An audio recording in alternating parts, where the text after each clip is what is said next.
Kaya kung tayo po ay magdarasal, maaari po natin itoon ang pansin natin dito sa kanyang relikya. Nakapaloob dito po sa relikya nito, reliquarium na ito, ay isang piraso ng tela.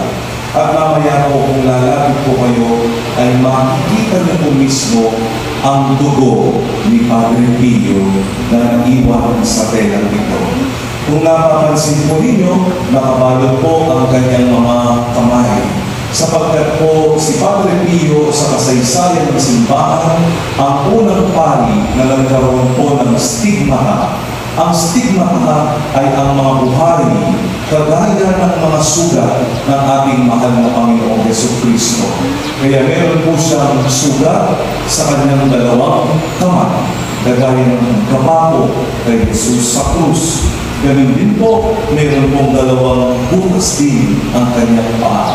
At ang sabi ni Padre Pio ng kanyang mga tagasunod, ang pinakamasakit na sugat ay yung galing sa malapit sa kanyang puso. Amen?